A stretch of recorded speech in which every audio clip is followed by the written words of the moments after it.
What is going on? Welcome back to the channel. It's your boy Blunderbuss79 and we are back at y'all with a brand new video. We got a whole lot to get into. Let's go ahead and get to it. Then of course we have the outfits for Star-Lord, Rocket, and Mantis. I absolutely love that Mantis is getting the uniform, although her eyes look like weird. Why is she squinting like that? Like she trying to pass gas or some shit. But and even here, right? This is like she just looks pissed, right? So Star-Lord looks kind of meh. Rocket looks like he's ready to go to war. So, you know, we know how Rocket like to gets down. Only 3 outfits. There are 7 members of the Guardians of the Galaxy. It's the 8-year anniversary. We're only seeing 3 outfits. And I mean, this is it. You know, they go through the skills and all of that stuff. And to be honest, Star-Lord's skills look to be the same. You know, before he used to kick the grenade, there's probably a few more hits, but the animations, right? Doesn't look like they're giving him anything new. That 4th skill is exactly the same. They just took the element away from it. And then the 5th skill, Milano, is like pound for pound exactly the same.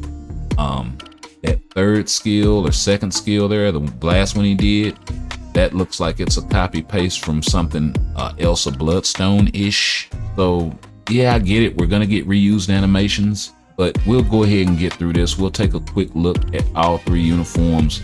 Rocket seems to be the same because he calls out the Milano as well on his 4th skill. So still similar sort of, it kind of gets interesting. This thing here, I actually like. That looks like something straight out of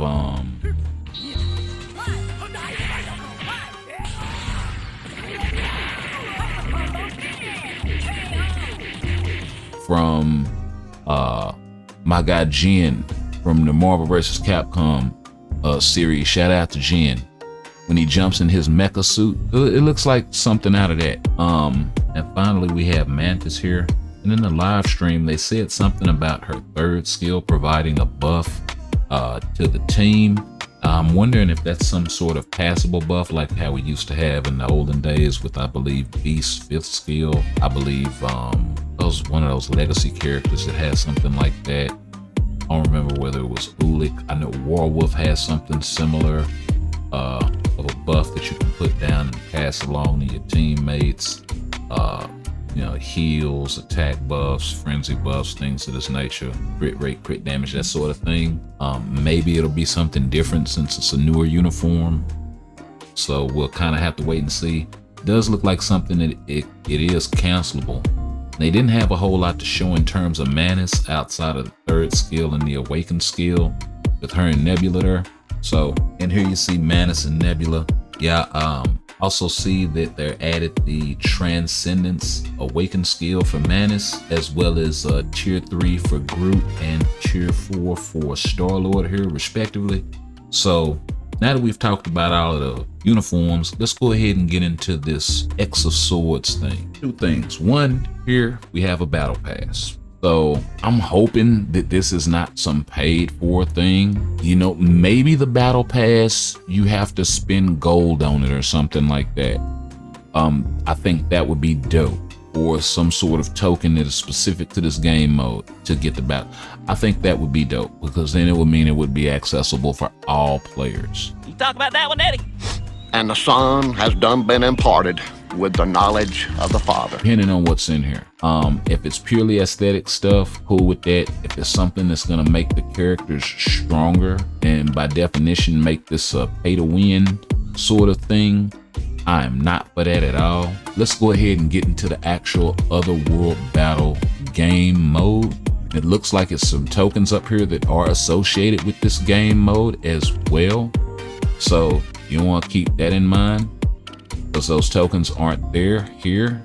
But when he goes into the game mode, there are. So apparently there is some sort of token that is associated with this. Oh, so that's what the tokens are for, is to buy the buff effects. Okay, so then how do you get the tokens? Hopefully you can only earn those tokens in game. Sort of pointless for any sort of free-to-play player.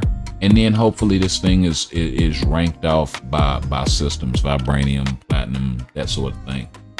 as well. You got the decreased active buff effect by 15% on activation rate. You also have a decrease, looks like defense by a certain percent, and then increased active buff.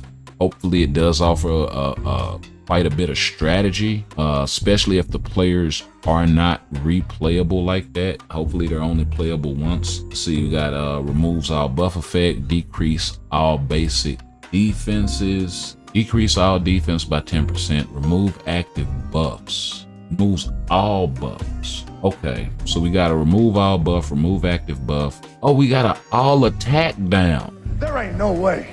And The Rock means no way. Instead of all defense down, we got to all attack down. Decrease all attack by 25%. That's actually dope. Okay, that's something to do with cooldown right there. So now we come to the arena sort of preload screen where you can get into the positioning. So I can see some strategy being applied with this, but we're gonna have to wait and see how extensive you can get with that strat, right? And what all applies, if leaderships apply. I don't see that they do. Debuff removal may not be as prevalent. If it's not, then that's gonna be huge. Okay, so here we have the Exosword system, and it looks really, really similar to the comic card system to a degree. There may not be as many fixed or not even fixed. There may not be as many line item stats as a comic card has, but there may be some different stats that are added to the game. We see the all basic attack increased by 31%. That's actually not a small number. That's a leadership. And being able to tack that on and seeing as how attack does not cap. The main thing about this is, one, how expensive is it gonna be? Is this gonna be like free to play friendly in the truest sense of the word, or is this gonna turn into spending thousands of crystals in order to lock your stats and all of that different sort of stuff? If that's the case, you know they're swinging and missing with this game mode, to be honest.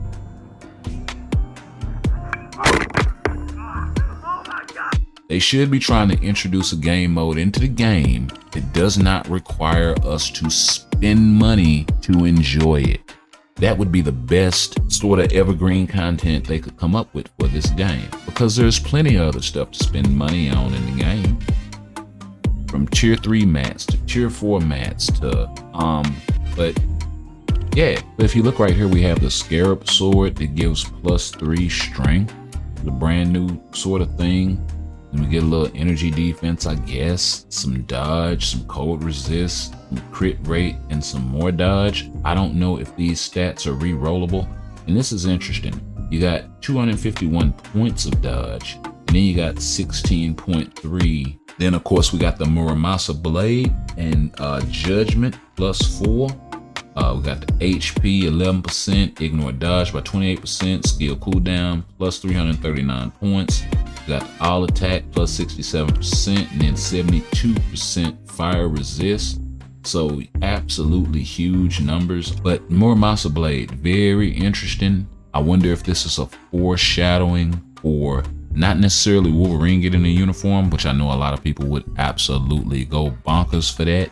But my guy 3RL actually touches on it here. 254 playable characters and 423 uniforms. So with the whole Muramasa Blade thing right here, in the 8-year anniversary developer note, they mentioned new hero releases and also the 254 characters that we currently have, and how difficult it's been for them to be able to put new characters in the game for whatever reason.